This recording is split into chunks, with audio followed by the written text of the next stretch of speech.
I remember in the early 70s being with Mom and Dad at Mass when all the changes were being introduced. You had the guitars, the drums, communion in the hand.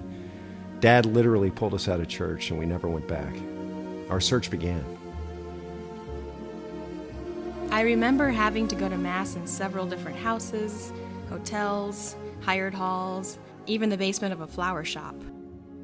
This all came as a great cost to our family. We were never viewed the same way by our tight-knit parish neighborhood. This really affected us and our children. We certainly weren't living the conventional lifestyle, driving well over an hour to Mass without a church of our own. As kids, we weren't doing at all what our friends were doing. It kind of seemed like the end of the world for us. But looking back, those were great memories. It really made our family close and with a great attachment to the faith and the Mass.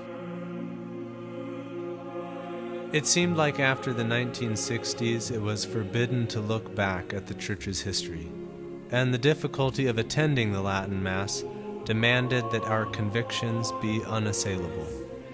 If this was the path of fidelity, for many it would come at the cost of virtual exile.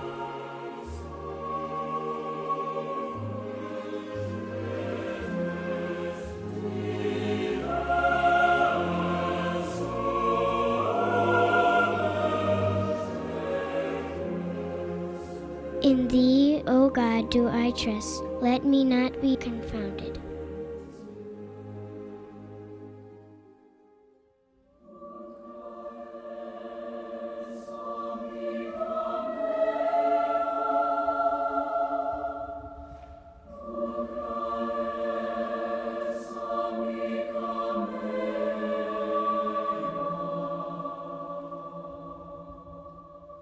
When the plan was unveiled to buy St. Vincent's in 1980, it seemed an unachievable undertaking, but it was a brilliant and necessary move.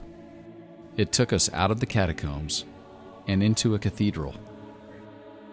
Rallying to the common cause of fidelity to the Church's ancient liturgy, the name of tradition in Kansas City has been St. Vincent de Paul since 1980, the year Archbishop Marcel Lefebvre visited and blessed the church. It consolidated the Latin Mass movement in Kansas City by serving as a magnet for the faithful all around the city looking for the timeless liturgy.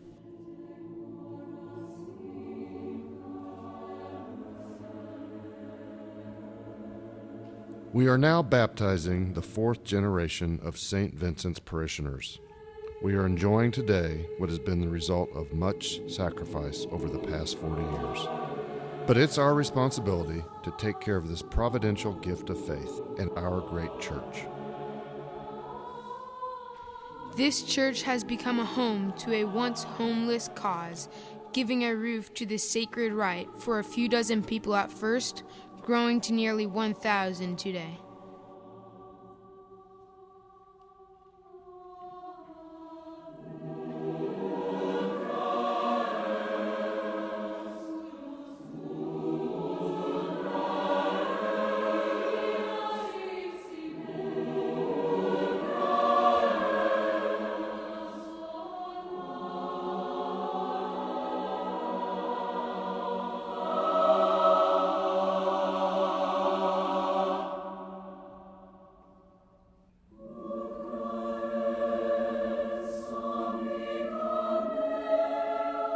Very few things form the very heart of our lives: our marriages and families, our nation, and especially our faith.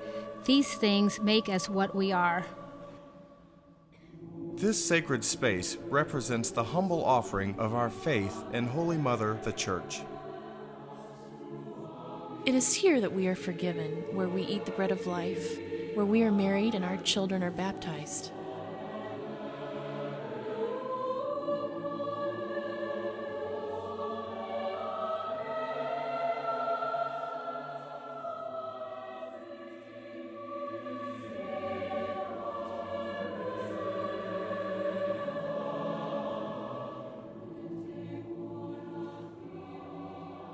It is home to our priests who pray and teach here. It is here we hope to find mercy after death. It is the house of God, and we know we can find him here.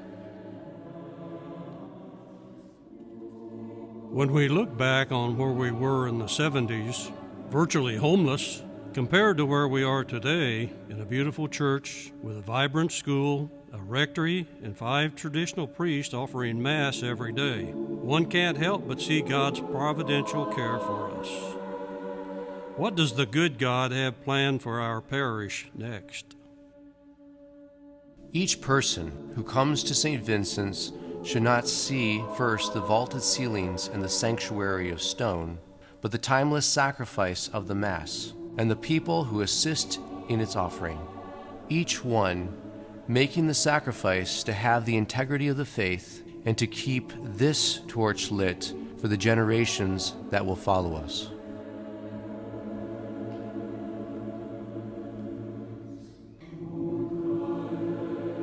Let us offer up the sacrifice of justice and trust in the Lord.